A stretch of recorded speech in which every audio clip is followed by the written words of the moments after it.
So, welcome, Nicole. So, tell me about yourself and what you do. Well, I used to be a chemist for over 16 Uh, years. I almost died from mercury poisoning, so I left chemistry. I had started my business in 2008 before leaving chemistry in 2013. So I've had my mhm, business for 18 years. I spent a little time as a financial advisor in there, about 5, 6 years in the mhm. finance industry, and now I'm focused only for since 2020, I left finance, so I've been focused on my business for 18 years, growing it, doing all of that, and basically guiding people to get into their own true, authentic self, really hone in on what they do want with my Dash method, Mhm. and helping them step into fearless authenticity in their life and in business. Cool. Um, so you mentioned your methodology, the Dash method. Tell me more about that. So the Dash method leads you to success in anywhere in your life because how you do one thing is how you do everything, right? So Hmm. the D is for define your desire. So define what you truly want. We need to get clear on it. So it's not just like one of these random thoughts of, oh, I'd like to make $25,000 in a month, or I want that house or that car or whatever. It's really getting past the material stuff and figuring out what it is that you truly want at a core level. And once you have that, that's one of the foundational pieces, the D and the A. And when you have the foundation in place, you will be able to move towards that success. Most people don't know what they want. They know what they don't want, so they get more of that. And, we hone in on what it is that you truly want. Coupled with that is the A for align, aligning your values, aligning your purpose, aligning who you are as that person inside who wants to be seen that has been hiding all this time. So, defining what you want and aligning that with who you are and what kind of business, if you have a business, what that business actually is and how to bring it out in that true self, aligned with your values, your purpose, and all that. Then you can strategize for the success. And we strategize through aligned action. So define what you want, aligning it with who you are, and then you can strategize for the success. And all the while, the H is for healing from the past, emotions, trauma, all of the things that have held you back all of this time. Yeah, So it's and, not and a I linear process. no, it's not. It's people think that it's just like climbing up a ladder, but it's kind of like rock wall, like climbing, where you think you have your foot on the stirrup, and then you don't, Yeah, right? you get into the elevator, you think you're gonna go, up, but it's the Willy Wonka elevator that's flying all over the place. Yeah, I love that. I love that. And that's how we got to this discussion is because, for parents of college graduates, right, they're stuck in this like the advice giving mode, right? And what we both teach is alignment Yes. and how important that is. So, because without that and without, healing the past and strategizing, but you really have to figure out who you are and what you want. So, what would your advice be to parents of college grads who are watching their college grads just like be stuck and be like, oh my God, I don't see them making any movement and it feels like they're being lazy. So what advice would you have for those parents? That's a great question Mhm. because uh, I'm a mom of four as well. And I remember back when I was around that age, getting ready to go to college, I actually thought that I knew what I wanted. And I wanted to go into science, which I did. But I wanted to go to the University of Puget Sound because back then it was the only college that had an electron microscope. So I really wanted to be involved in cutting edge and all of that and exploring more because they had already kiboshed my desire to become a medical examiner. So I had to pivot some things around and when I wanted to go over there. So I'm telling the story so I can address the answer to that question is then that was too far. So they kept limiting and limiting my options until I got to a space that wasn't too far for them. It wasn't, at a huge university. It was at a small college. So I ended up going to a college up in Maine, in Standish, Maine. So it fit all the pieces for them. But my basis for choosing that college, even though it was okay, they'll agree to it because it's a Catholic college. They'll agree to it because it's only about 3.5 hours away. And the only reason why I wanted to go to it was okay, well, they'll agree to it, and it's only 45 minutes away from skiing.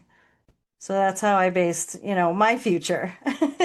So the advice to the parents is take a look at your kid and really sit down and talk to them and just ask questions and listen, right? Because when you ask the questions to see what their thought process is, instead of pushing them into a space that you think is the best, it may not be the best. For example, when my son told me that he wanted to go right from high school, his graduation, to the military, I was like, my heart sank.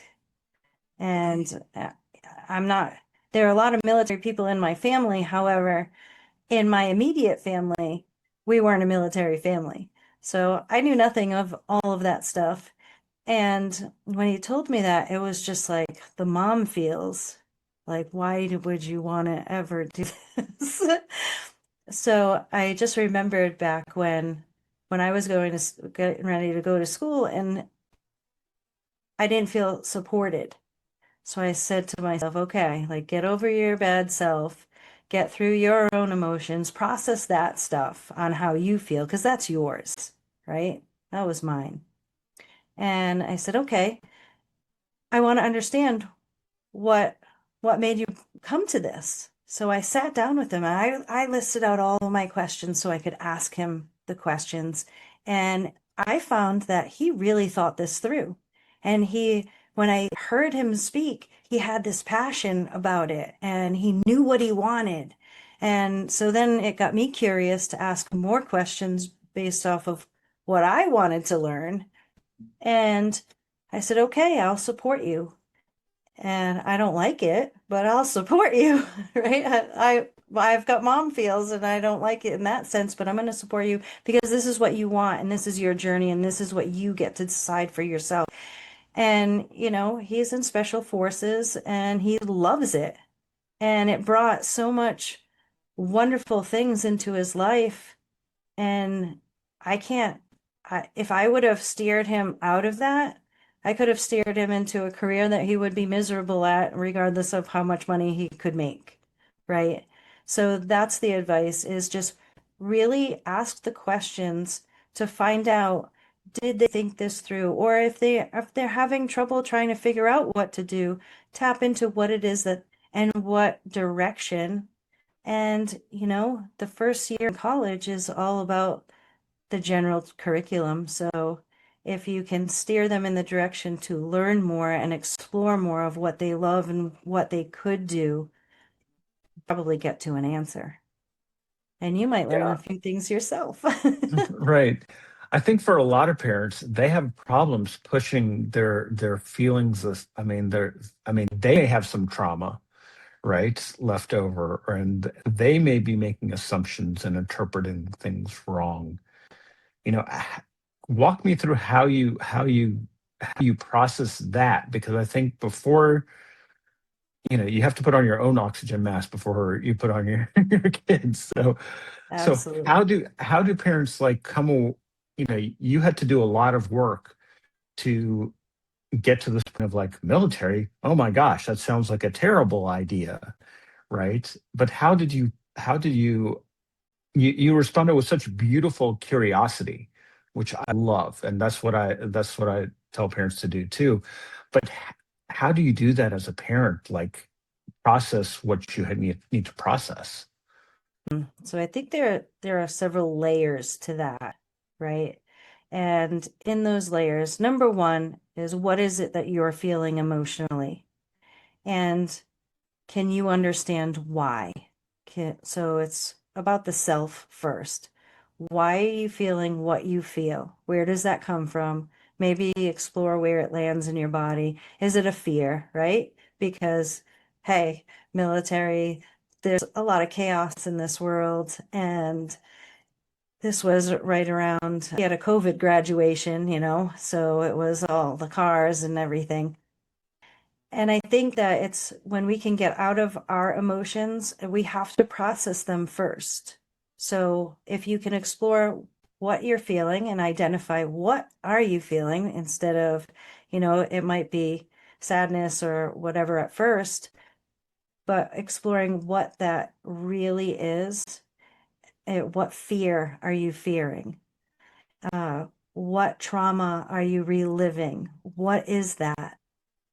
And then once you kind of process and understand some of that for yourself, you don't have to squash it and make it go away either. You can just be okay that that is there because you can acknowledge that's there, even with your child. Like, I feel like I have this fear of whatever that is, a mom, military kid. It could be losing you, getting out there, and all the stuff that you're going to have to go through. Like, I don't want you to experience that pain. I didn't feel like that, but it was more of, is this the right thing? And that's his decision to make. So understanding that this is their decision and they might need some guidance. So they're going to need the support. And if you can get out of the emotional state that you're in, instead of being reactionary and saying, that's a bad idea, or they'll never make money doing that, right? Getting into the space of go in with genuine curiosity and just ask the questions around it, because I think that's a great way just to get out of the emotions. You got to process enough first. You have to acknowledge what it is. And why not tell the child how you really feel? Because they might come back and say, oh, no, it's not like this is what they have an answer for that to address that. And maybe they're the ones going to make you feel better through that communication. I had a client who was an artist years ago, and she told me how her family was so not supportive and you're never going to make money being an artist. She sells her artwork for like $85,000 and up, one painting, you know? So she's very successful and she's around a lot of famous people all of the time. So you don't know what's inside someone. So it's more of see where you can support, see where they need some guidance by asking them what they need. Because a lot of times parents just assume that they are loving their child the way their child needs to be loved. And that's not how a child feels. I mean, I didn't feel like that, even though I Yeah, you know. can And yeah, you even can though, actually be suppress you can actually be suppressing their dreams, yes, right? absolutely. And I love the artist thing because, like, especially with the economy the way it is and layoffs and all that sort of stuff, it's and I'm a Gen X parent, and just like, we were taught, go to school, good jobs, you're you're golden, and that wasn't the case. And it's just, yeah, it's very hard for a parent to let go of that. But I want to talk to you about, like, what would you recommend for the college grad who can't figure out what they want to do, right? That, some people are, you know, like your son wants to go into the military. He knew that, right? Mhm. That was a deep feeling. And when you explored that, he had the answers. He'd already done the work. But for those parents who have a college grad who's just drifting and doesn't know what they want and just seems to, like, flounder, what would you recommend for them? Because I know one of the things you talk about are limiting beliefs as well.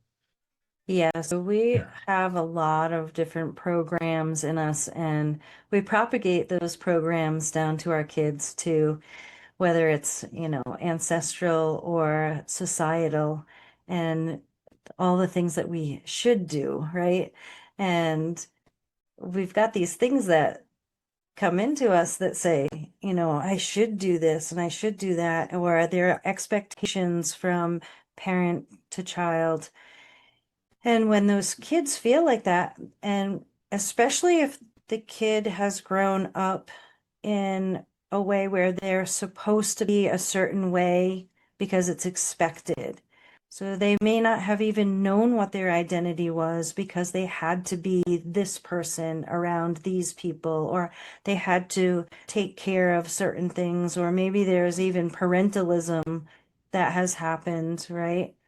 Because of limiting beliefs and behaviors and whatever.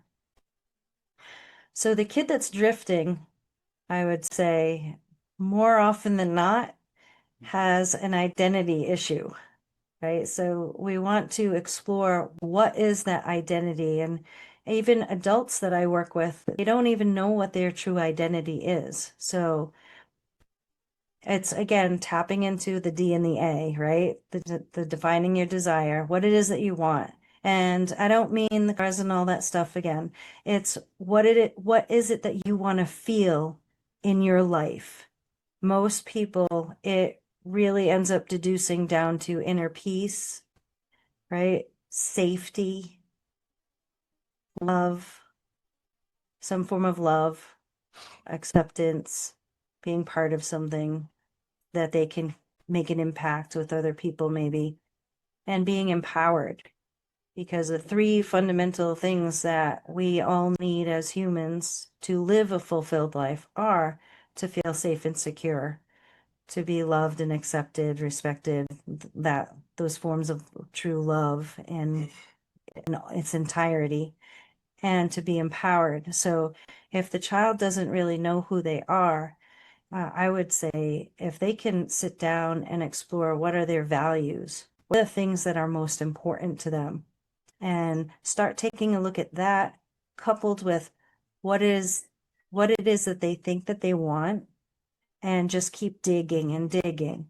They'll be able to identify and align things that they want with the things that are important to them. And when you look at the values there, you can start to see the purpose unfolding.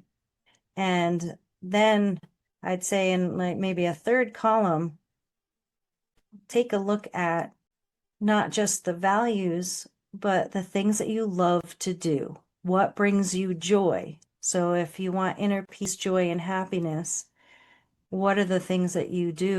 What are the things that you participate in that bring you that?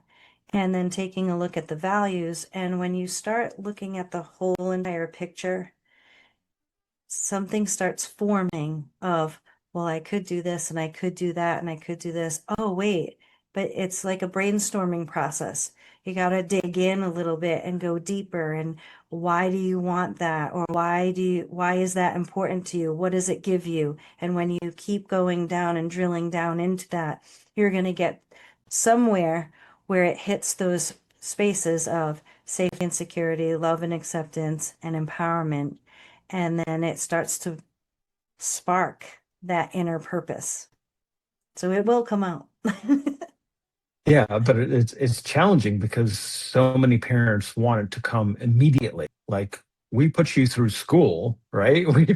We paid for your education, Yes. and you've had 21 years on this planet, so go. And even what you said earlier of just like you work with parents who don't know who they truly are because they think that work is their identity, right? And this For the culture's kids. or the kids, right? I'm a parent, I'm a mom, I'm a dad, an executive, whatever it is.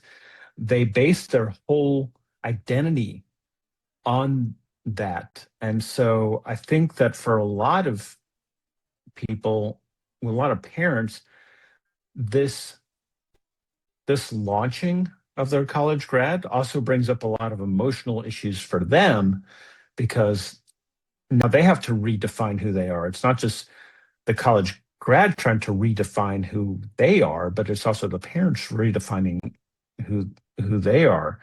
And what I found in my work, and I'm sure you found this as well, is that we have a lot of these limiting beliefs that really interfere with what we can do. And thus, then we have the negative self-talk of like, I'm not smart enough, I'm not good looking enough, and the comparison trap, right? Because that's all over, right? Yeah. Some influencer 25 making, 1 mil a year because they're posting content, and you're like, I'm here at home just living on rice and beans, right? Not that bad, but you know what I mean. Like Yes. but there's a lot of limiting beliefs. So how do people get past their limiting beliefs? Because we all have them. I don't think there's anybody that I've come in contact with who doesn't have them. Yeah. Except maybe some narcissists that I've run into. But Those are the biggest limiting beliefs. They have so yes, many. exactly. They have so many. They're Exactly. in denial. Exactly. Um, Exactly. so when it comes to the limiting beliefs element, there's there's two layers of it. There's the conscious and the subconscious. So having the awareness is one thing, and I'll say it in terms of with my clients. When I work with my clients, I give them the tools to understand what they can at the conscious level and equip them with the techniques to overcome those things when they come up at the conscious level. Because if you're conscious of it, if you're aware of it, you can then do something about it. And you don't need anybody else, right? You don't need me or you, right? And Right.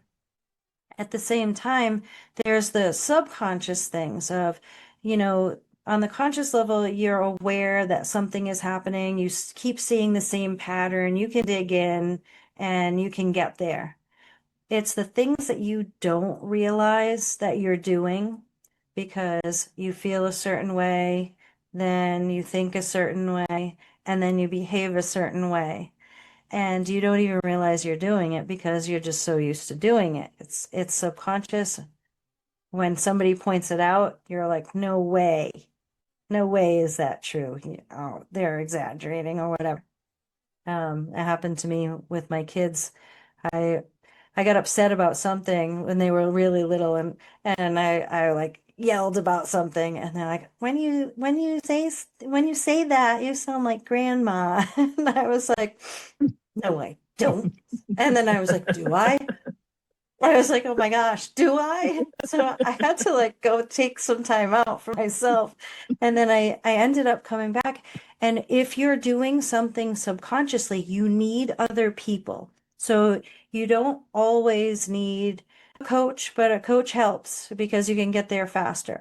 However, in this example, and you can use something like this, is as long as you have somebody else to bring the awareness, you can dig through subconscious layers as well. So what I did was, okay, so here's the deal, guys. When mom sounds like grandma, we're going to come up with something that tells me that without saying, without us yelling at each other or whatever. It'll be a trigger. So if you agree on a certain phrase, that somebody can bring it to your attention without igniting more emotional stuff, right? And escalating anything. It diffuses it and it brings the awareness, and then you can do something about it. So the kids, they were so little that they were just like, okay, well, we're going to be like, you're doing it again. And I said, okay. So it didn't take very long for me to shift out of that behavior and what was bringing me into that behavior when they did that one or two other times. It really did not take very long because I was committed to changing it. And I needed to be aware that it was happening when I didn't notice it was happening. So those are the things, some of the things that you can do is you've got to be able to bring up the conscious into the conscious, the subconscious, and the things that you can recognize from the conscious, you've got to take action on all of it. Right. And I love how vulnerable you were to be able to do that because, you know, as parents, we think that leadership is being perfect all the time. right? And yeah, I always joke to my parent to my kids, I'm like, I'm the perfect parent, and they're at the age they just roll their eyes at me, right? Because they know I'm not. But I think what you tapped into was like you have to have some vulnerability and being able to be like, I am not perfect. That's okay that I'm not perfect. And maybe I need to communicate with my child about like, when I say X, how does that make you feel? Right. Because, and that's exactly what that's what your kids were doing, right? They were saying, I mean, they were young, so they were just like, you don't even have to ask them. They were just like, we got you. But Yeah. for adults, they have to have actually have that conversation, right? Of like, when I say X, how does that make you feel? And on both Right. sides, right? Yeah, you have to create that safe space for the child to be able to even open up to you too. Right? So if you had an expectation that your kid has to be a certain way and they feel that they're walking on eggshells and they have to appease you and keep you calm, right? The parentalism aspect, then they're not going to want to open up. So you've got to explore and create that relationship with your child so that you can both be in a vulnerable space that is safe together. And how would someone actually do that? How would somebody actually create that space? Because parents are so busy, right? But Hmm. they come from work, they see their college grad laid on the couch playing video games, and they're just like, oh my God, right? And it's hard to get them away from technology, but how do you create those safe spaces so that you can actually open up to each other? Yeah, so depending on you have to take a look at what your relationship is currently, and then take a look at where can it improve, right? By being able to sit down and saying you got to just open up and get vulnerable yourself and show that maybe I haven't been right all the time and I'm open to hearing what you have to say, what you feel. And then before you get too far into the conversation, it's really helpful to set some of those little ground rules in there that, look, I want to have this conversation, and I am aware that, maybe I get too emotional on something, or, I get passionate about something and I sound a certain way. If you lay down the ground rules of, if I am getting there, come up with some trigger word or phrase that allows you both to be in that space. And then you can decide, do I need 5 minutes to explore my own emotions? But if you actually speak to how you feel and have a conversation around how each of you feels, okay, I'm feeling like this, or my brain is telling me this story. That's really helpful in when you're opening up to somebody, and especially when you know that it's something that's happening within you and it's really not about the other person, and maybe your head is telling you a certain story, right? Those thoughts that come in and they're not true, but some aspect of you feels like it's true. By saying, I feel a certain way, or my brain is telling me this story that, you don't really love me. You don't want anything to do with me, or whatever the case is. My brain is telling me that when you leave, you're not going to call, and that makes me feel sad, right? Whatever the case is, it doesn't matter what that is. You can use that with everybody. Yeah, spouse to spouse, partner, friends, coworkers even. It alleviates the attack. So you're not in attack mode and the other person doesn't feel like they're being attacked or just like talked to or demeaned or whatever the case. Because when we look at the perceptions and the emotions, it's a trigger. As soon as somebody is emotionally riled, I mean, this is actually how mass manipulation happens. An emotion is triggered first. It's not something that you think first. People think it's, we think it, then we feel it, and then we do something about it, but we actually feel it, and then we think about it, and we make this construct, and then we, act a certain way. So when it comes to kids, they're very volatile because they haven't learned, because they haven't been in that environment, right? So you're shifting the environment on both sides. So if we can agree to come to this line in the middle and talk about it, it might take a little bit because you might get the eye roll and this is just, silly parent like stuff. Like, what have you been watching on YouTube, or like, who have you been listening to, right? And it can take a little bit of time. So you've got to, be patient with yourself and your kid. Open the door and not try to force for too long. Or, if you can just talk about one thing and then agree, like, hey, that was pretty good. We should do that again. And then see how they react. I think the big aha moment that I just had in just listening to what you just said was that the parent has to be vulnerable first. Mhm. The parent has to go to the college grad and say, I'm messing up, right?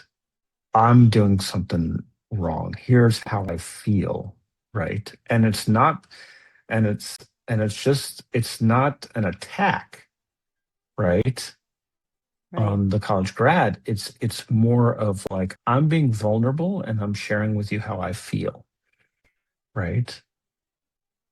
And I think that just from what you said, it's just like you have to be the one to be vulnerable first.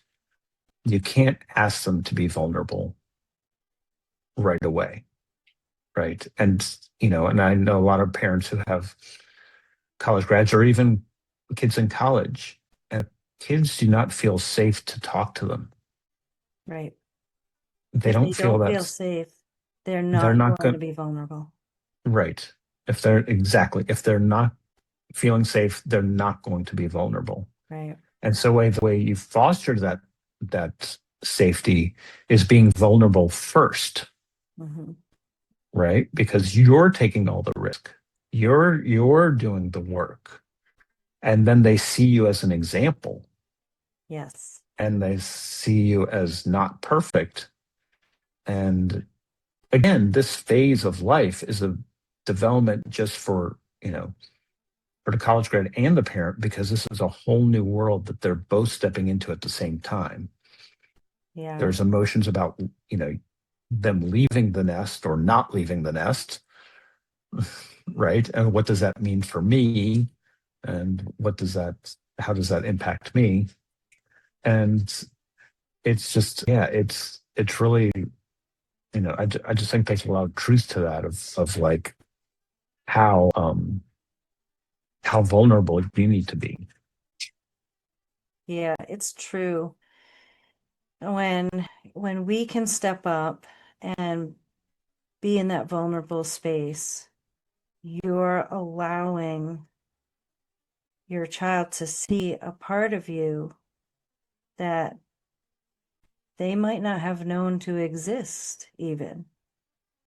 And when they see that part of you and they can be in that space, it also says it's okay for them to do the same.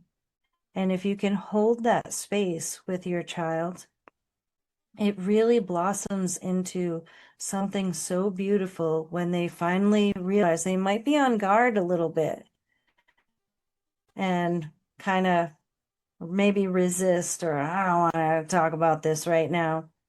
But if you even say, well, I'm checking in because this is how I feel and this is the story I'm telling myself, and I don't know if it's true or not. And then they'll tell you, well, that's not true because blah, blah, blah. And it might sound like that at first because they have to test those waters of, is this safe for me? Like, what is actually happening? If it's so new to them, they might not know. And back to that, if they don't feel safe, they're not going to be in growth mode, right? If we're in survival mode, we can't be in growth mode. So if we don't feel safe, guard down, we're not going to be able to be vulnerable. It's like a light switch. You can't have it on and off at the same time. It's one or the other, which is Uh, why setting the ground rules for whether it's a phrase or a trigger word or something, because it can be like, okay, we're getting emotional. It might just be something silly like that. The sillier it is, the better, actually. Hey, you need 5 minutes. You need a timeout, mom, right?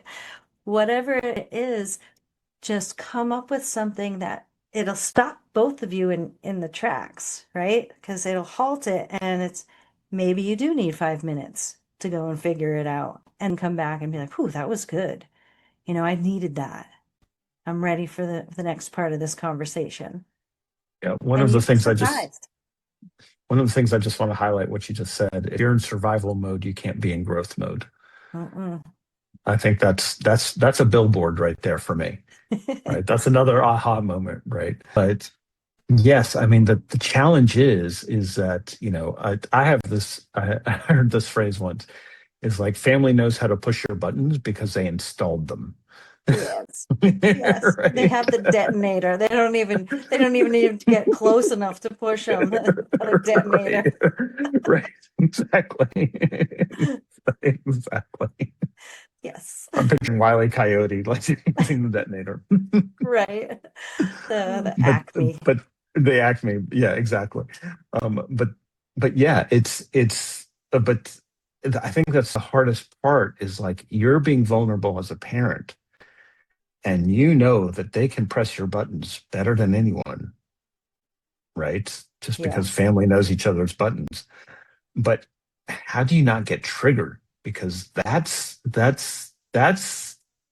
hard thing is because they know those buttons and they know they can just look at that button and it'll go off, right? And they can trigger you in any moment because they know all about you. You both know how to how to push the detonator down, right? You Hmm. know how to do that. So how do you not get triggered in those instances? What needs to happen there? Because it's very easy to get triggered. It is very easy to get triggered sometimes. And those instances are not always about not getting triggered. So if you can be in a space to recognize that you are being triggered, this is the most important part is it's not avoiding being triggered. It's allowing yourself to get triggered in the moment, recognize it, and not react.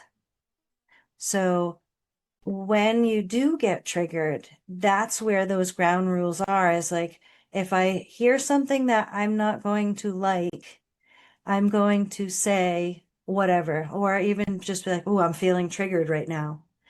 And that's an indication to stop the conversation for a minute because you want to hold that space.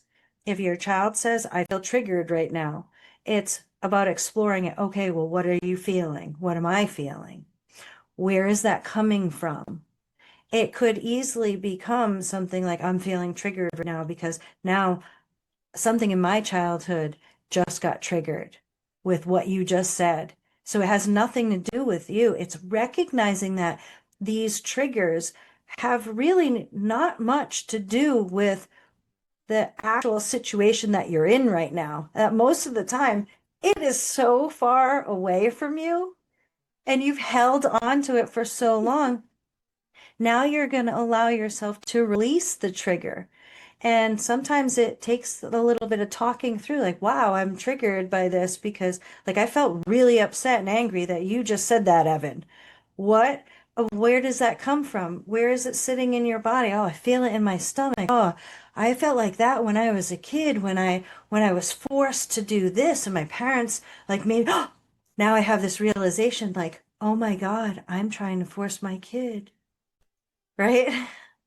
And it's to the dash method is healing the past, Yes, right? Because you have to heal that past and to point out where that's coming from. right. And that's not easy to do. Mm-hmm. That's not easy to do because that could be subconscious. Yes. That could be sub be dare. I know that in the things that I've had to work through with limiting beliefs, it goes back to me being 8 years old, right? Yeah. It was like not just like, it was immediate. Like when I thought, where did that come from? I was like, I was 8, Yep. and this is what happened. And and just like, oh wow, I didn't know I was still carrying that in my body. And so Yeah. to your point of like figuring out like where it's carrying in your body, right? Where did that come from? And what does it mean? I think that's those are all really important questions to ask yourself because we don't want to inflict trauma on our kids. No. But we always manage to do it somehow. We managed to do it. It's not the same flavor as what we grew up with. It's different flavors, right? Yeah. It's, but we don't. But I know a lot of parents who are just like, I am not doing what my mom did. I am not doing what my dad did. I am not doing what my grandparents did. I'm reversing that right now. But then we come up with our own things that we didn't even know were there. Yeah. And sometimes we do the complete opposite. And the thing is that opposite ends of the spectrum, they're the same thing, they're just a different degree. Explain that more. Hmm. So it's kind of like it's actually like a hermetic law of the pendulum, right? Opposite ends of that spectrum. Like, let's take the hoarder, right? So we have this idea of what hoarding looks like, and you got all this stuff, and it might seem like dirty and nasty or whatever. So let's say you have a parent that's a hoarder, and then all of a sudden you become a OCD clean freak, constant, like there can't be one speck of dust anywhere and like no dirt, like, oh, sanitize your hands all the time. This is two opposite ends of the spectrum, but they're the same thing at just a different degree, like hot water and cold water, right? At what point does the hot water become hot and the cold water become cold in this spectrum? But they're still temperatures. It's just a different degree. So the same thing can be said for a lot of things of, control versus, some parents they let their kids do everything and they're wild. And then there's some parents that they're so controlled their kids can't do anything without permission, you know? Can I take my shoes off? I can't do Right. that. Right. Can't even take my shoes off. Mom will be mad if I don't take my shoes off, right? Right? So, like all those things, it's just coming back into that middle ground space of figuring out what's okay. And when you can do that with your kid, I mean, we were talking about like sometimes you get very triggered and all that stuff. Give yourself and your child the grace and give each other the grace because it is some work. It's not always easy. When things come up and you're like, where the heck did that come from? It's it's very, very insightful. And if you dig into it and you release it, you're actually healing the generation. And you're healing your body because, like we said, the body retains all this stuff. And you might be surprised to find that where you're holding these things, the things that come up, and you're like, oh, well, I didn't realize that was there. You might find that things are in there that you've been having issues with either for a long time or for a period of time. That once you release it, all of a sudden your health is getting better. Wow, imagine that. Because you've been holding it in that body, that trauma, that pain, that this, that all the things. And when you start releasing these, they're no longer held in your body. So your body becomes healthier. And when you release limiting beliefs and epigenetic behaviors and beliefs, you are releasing that for the whole ancestral lineage. So you might actually find, and my clients have been, when they see it happen, they come back and they're like, I didn't know what you were talking about at first, but I know what you're talking about, and this is wild. Because when you change what's in here within yourself, it ripple effects to all of those around you. So you start seeing that there's more cooperation, there's more love, there's more communication in all the people around you just because you started to shift. I think that's beautiful because the energy you push out is the energy they receive, right? Yes. And trauma, whether it's little t or big T trauma, affects that vibration, affects that energy level. And I heard a phrase recently is like trauma accumulates like credit card debt. Mm, yeah. With a lot of Right? interest. It's a lot of interest and it's exponential. And you may not realize that you've been paying 10,000% interest for a long time until you realize that you haven't released this trauma from when you were 8 or 10 or 12 or 5 or whatever it is. Yeah. Because you know, and but yeah, when you make a small shift in yourself, it's amazing the ripple effects that it has in your life and in the people around you and how they change, Yeah. right? So if you're not feeling in alignment with yourself, if you're feeling the trauma, if you're, in a job that you hate, that's, sucking the soul out of you, Right. as so many people are, then it's really hard to have a good energy around you of one that moves people forward when you're feeling stuck. Yeah. It might be a fun exercise to do the desire. What is it that you truly desire and your values with your child? Because you can also see if you do yours and they do theirs, you can see where things line up. And where things line up is where you get along. And where things might be a little different is where you start seeing those differences rise up. But when you can understand, and this is what the world needs, is when we can understand where somebody's coming from, then we can understand what their thought process is or have the conversations to understand their thought processes and then be an acceptance of them for who they are. And they don't have to be exactly like you. And you just struck something in me is because I think that the world would be a better place if there was less judgment and less comparison, Yeah. Less right? get on my boat over here, right? Like get on Hmm. board with what I'm talking about or preaching about or whatever it is.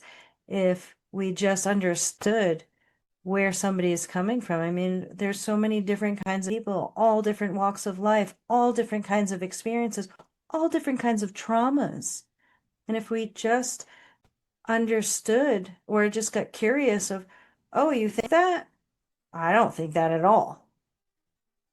Tell me more about where that comes from for you. Like, tell me how you arrived at that. Tell me what in your life led you to that thought or that belief. I'm curious. And it's being curious without the judgment and without having to prove that they're wrong and you're right. So it's not about conversion. I want to convert your mind to my mind. No, I just want to get curious of where that came from in your life, how you got to that. Because then, if you've got two parties that are on board with that, I can tell you how I derived my thought. And when you have that mutual communication, acceptance of it, you don't have to like it at all. If you just understand, then you could probably you get into a philosophical kind of conversation where I'm learning something from you, you're learning something from me. And regardless of what we believe at that point, if we hold our same beliefs, great. But it could incite, and you might surprise yourself where you might say, I think there's something to that. And maybe it sparks some learning curve, like learning process of your own to dig a little deeper somewhere. And maybe you get to change your mind. Maybe you don't. regardless of what that is, somebody might open something up for you to see something at a deeper level, for you to then explore, like, is that something that I can understand even more now? I heard that in all relationships, we are both teachers and students, Yes. right? And the challenge with being a parent is that we always assume the teacher role, right? Because that's what we've done. Don't touch the hot stove. Don't accept candy from strangers. Like do this, don't do that, right? We've been doing that our whole lives. And now we have to actually put on our student hat and be curious and saying, what can I learn from this? Even though I don't agree with what my son or daughter is doing right now. And I don't agree with them, going into the military, or I don't agree with them, dropping out of school, or I don't agree with them, joining the Peace Corps, whatever it is, right? But what can we learn from that as parents about ourselves? And I think that's what you really hit on for me is like that's it's like not assuming that you're just a teacher in this relationship. Right. So sit down, ask your question and listen. Really listen. Don't wait to speak again, right? And sometimes that listening process is like you might be creepy crawling inside because like what they're saying is like no, no, no, no, no, no, no, no, no, right? And listen and just be like, I'm gonna wait until you're finished.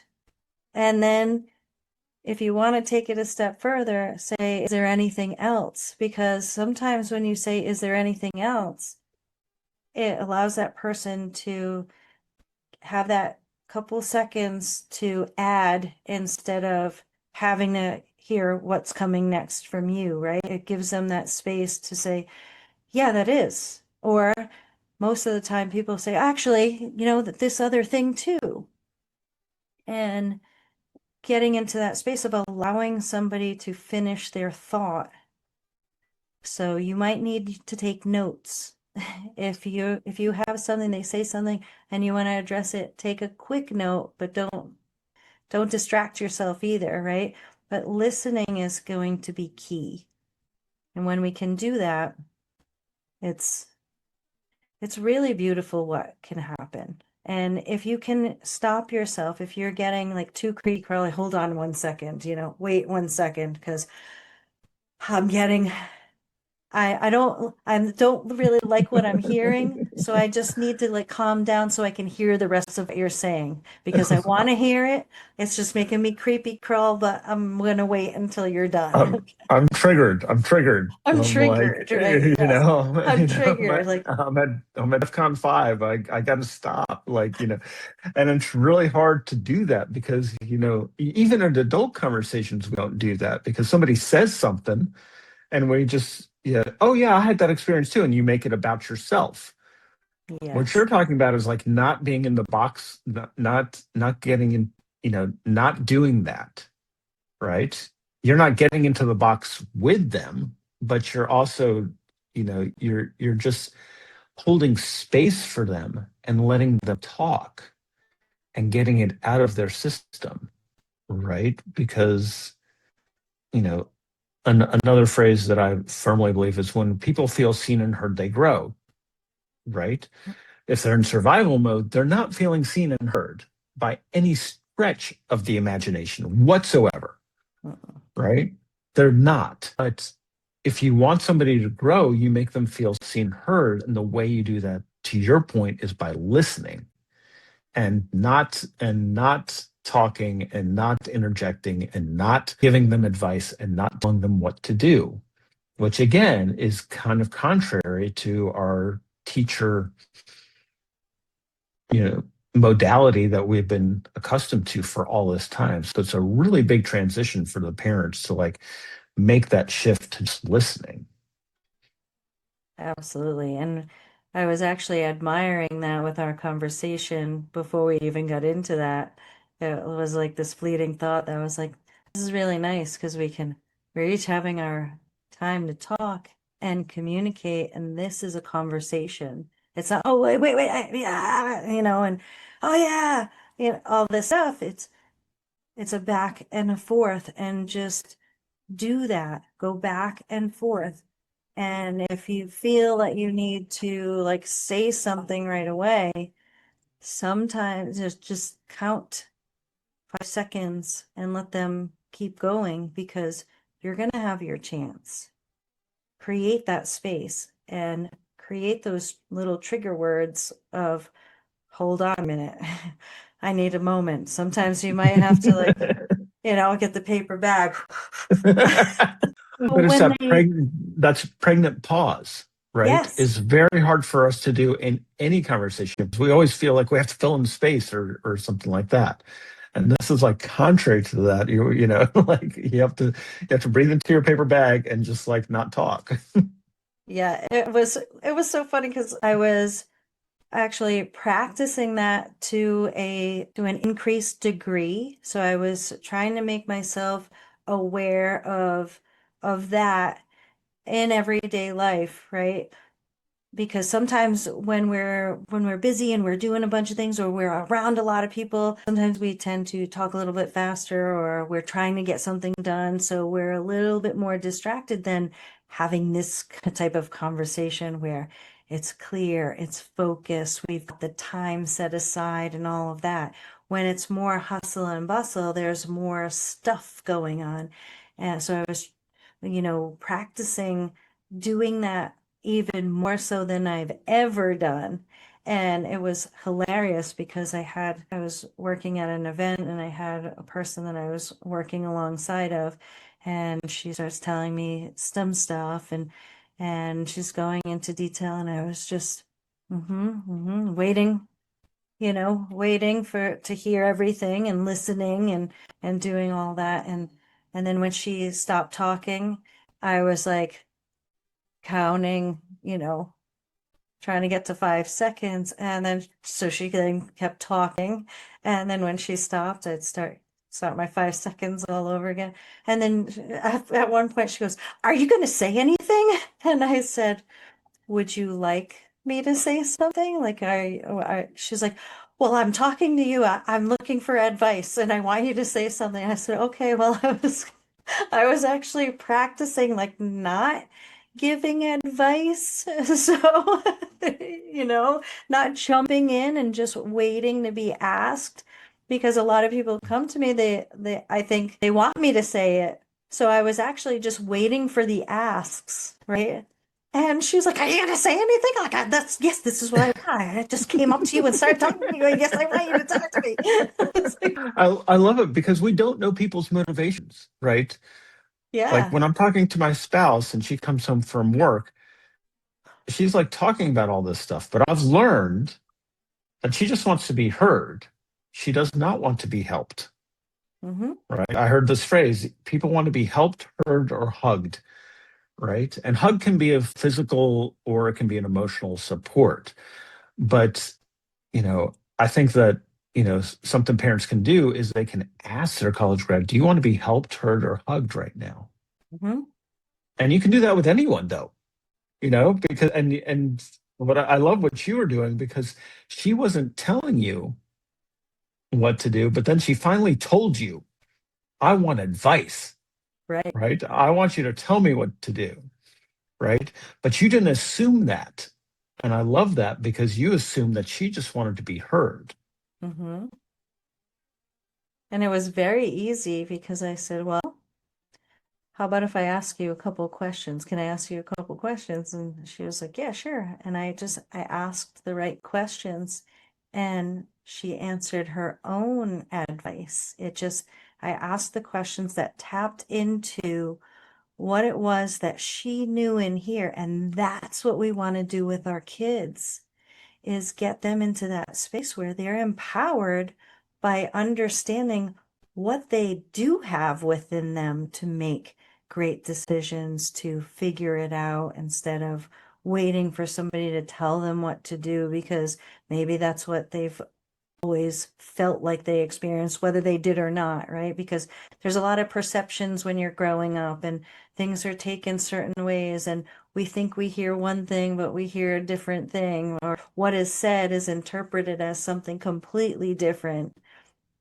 I mean, I witness it all the time. I just witnessed it the other day because, there was a parent saying, I said that the car goes to this person, this kid, instead of that kid, because this one, like, this person has to only drive a couple of miles and the other one has to drive 50 miles away. So that, I think the word used was like more important than, than the other thing because they can easily get a ride and they have a ride being offered.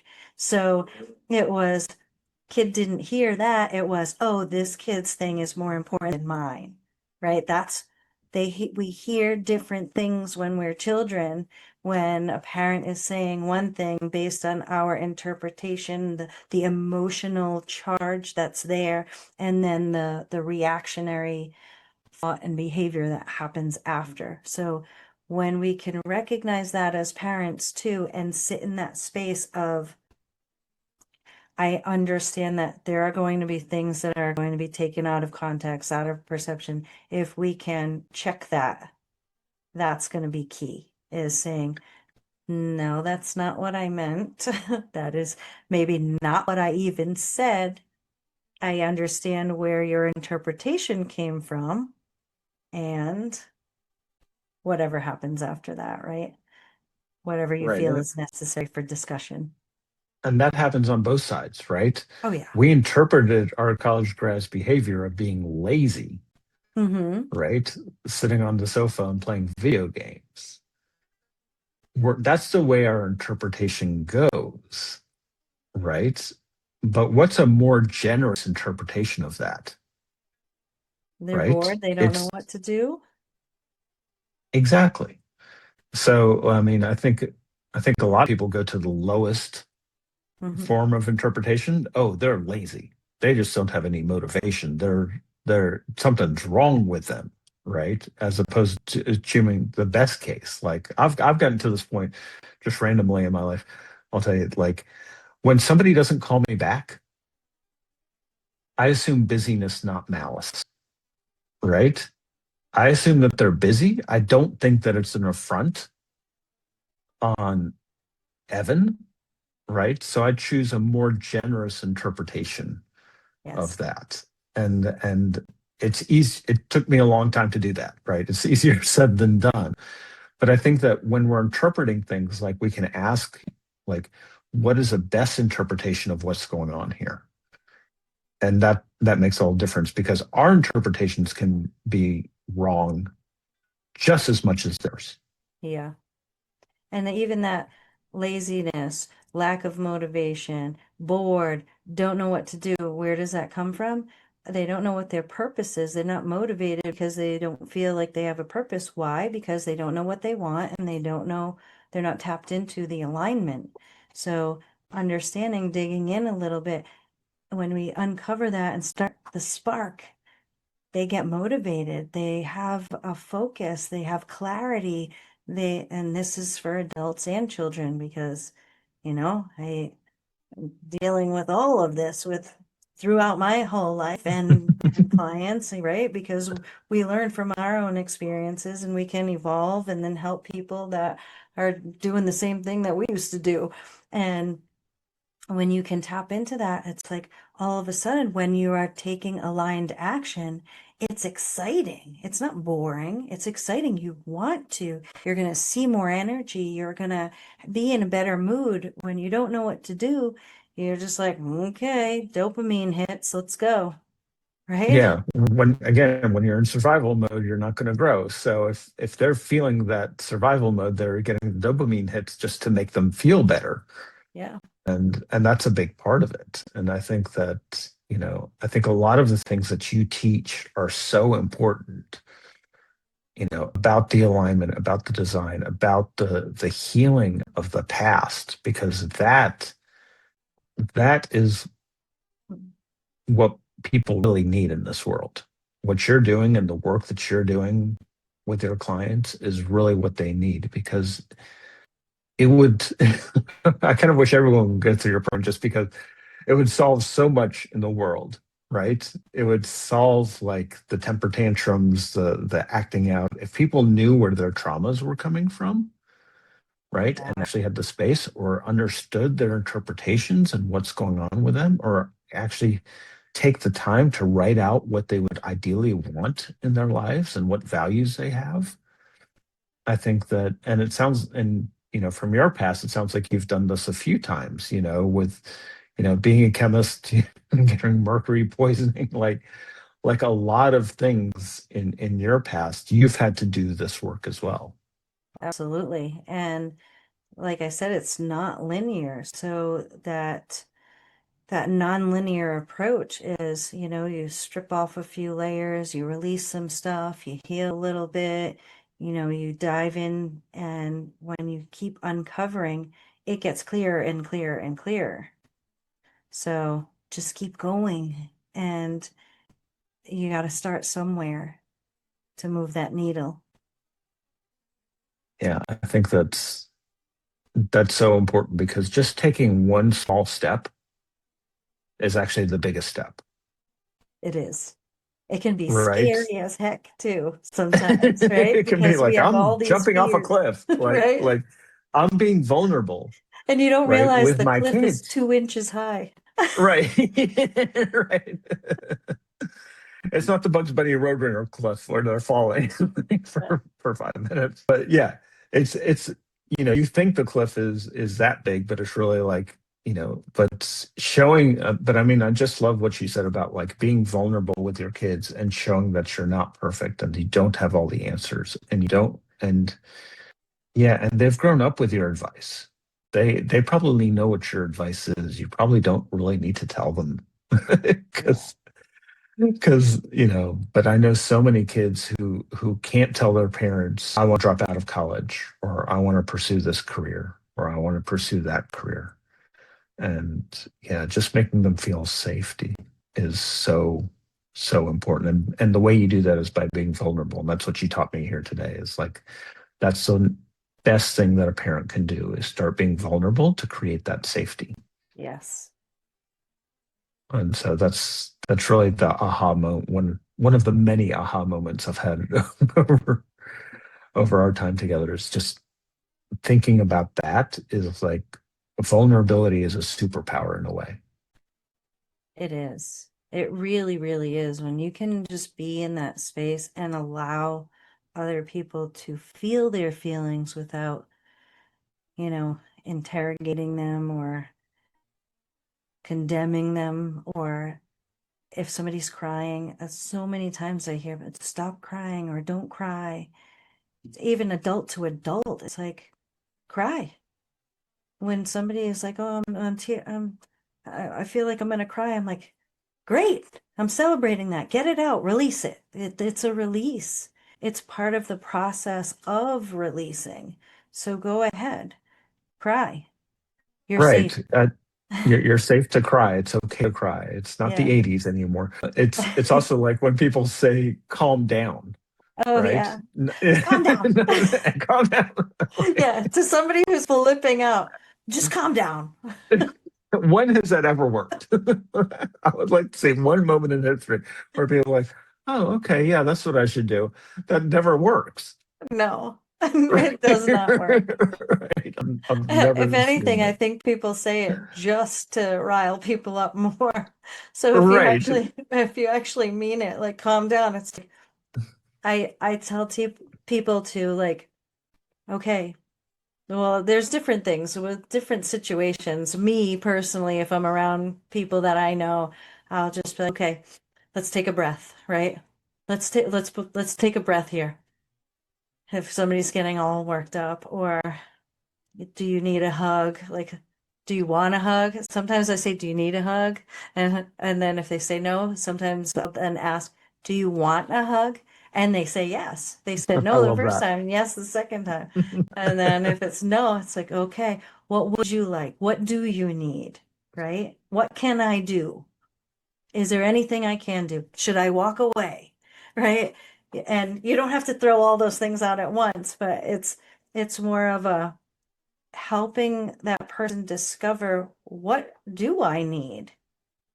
So sometimes it's asking the questions, and even if they get like upset or they sound upset, like, no, because I've said like, hey, do you want a hug? Right? And they're like, no, I don't want one. And I'm like, okay, I'll give you some space. I just say, I'll give you some space, and I mosey on over and I don't take it personally. And then, sometimes people have come up, I'm so sorry that I snapped at you like that. I'm like, no, I totally understand. You needed that space.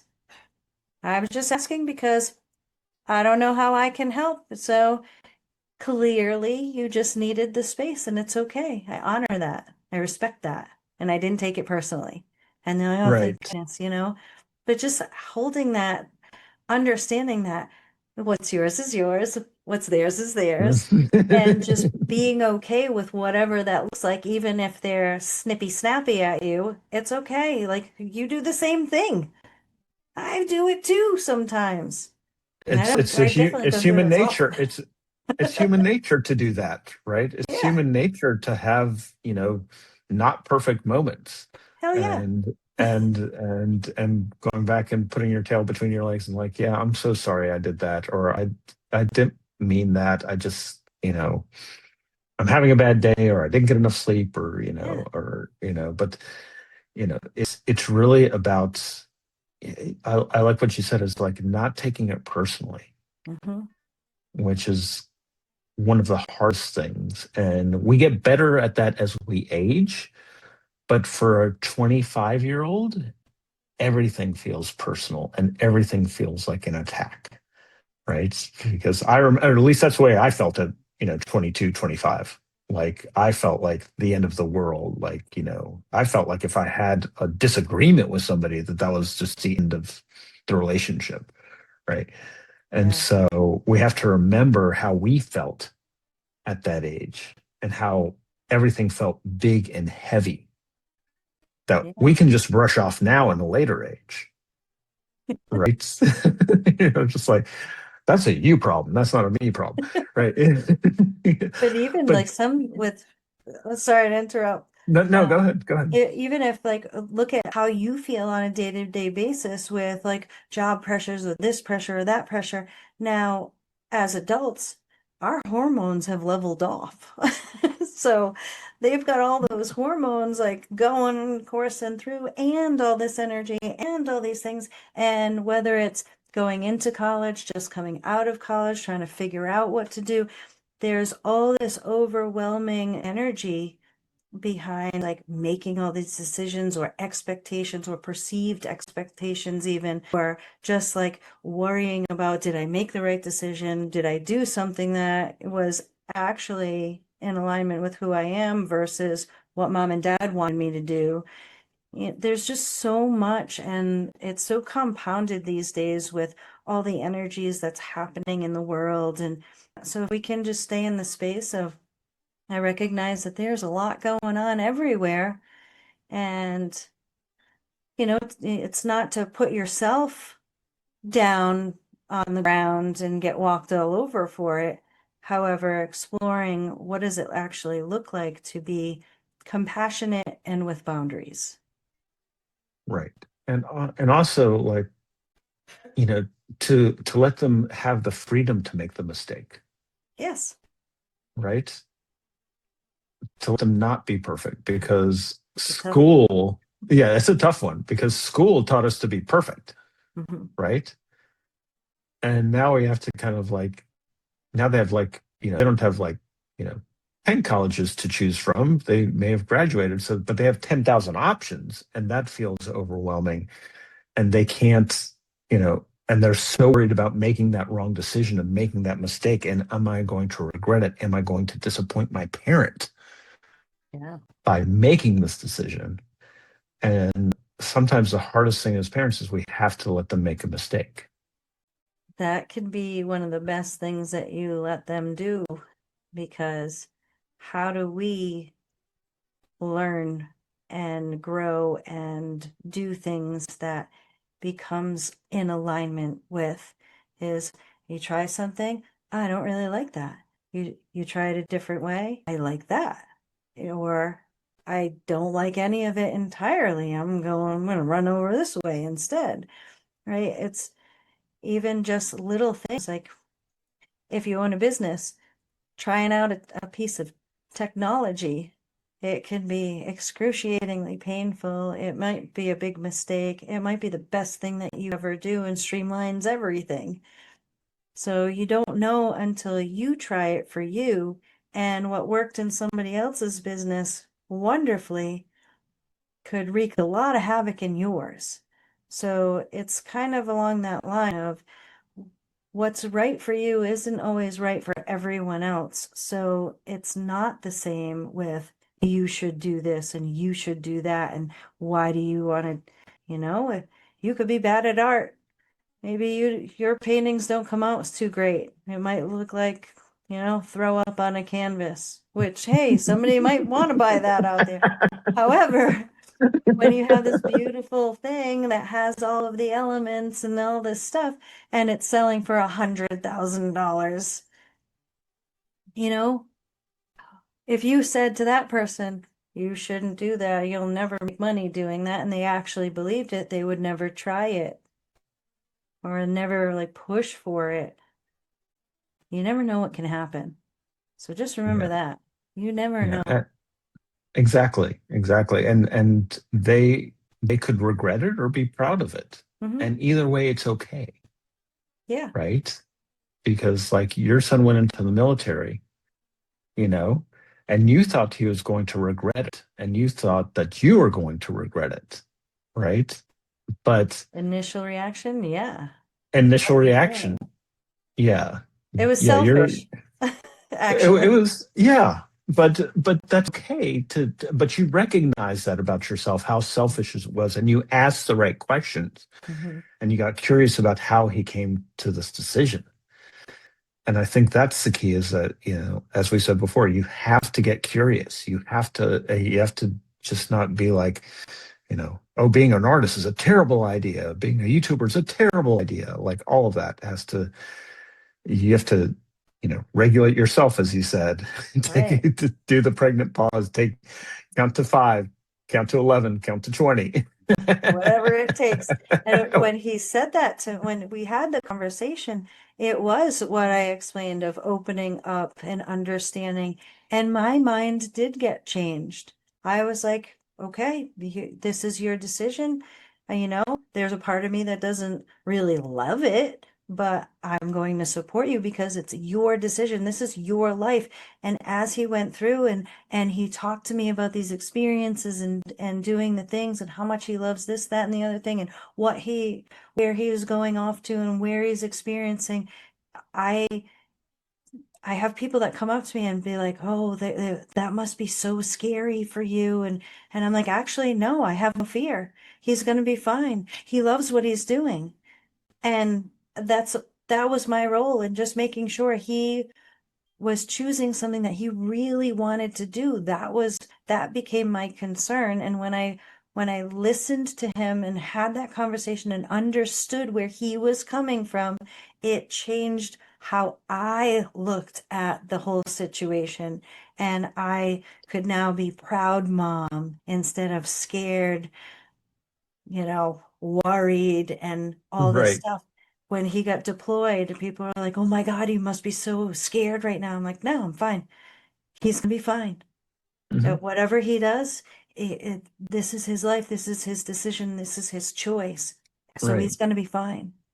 Yeah. I love that. I love that. Mhm. I mean, he's aligned and he's thriving, and that's what we all want as parents. Yes, That's exactly what we want, right? We don't want our kids to be sitting on the rocking chair when they're 90 and we're long gone, right. right? And being like, I really regret doing this because my parents forced me into it, Yeah, my right? parents stunk. Yeah, get off my lawn. You were- if it weren't for you menacing kids, um, Just gonna say great minds think alike. that. Well, Yes. this was so much fun, Nicole. Thank you so much. And so, how can people contact you? What's the best way if they want to reach out to you and learn more about you? Ooh, you could reach out to me.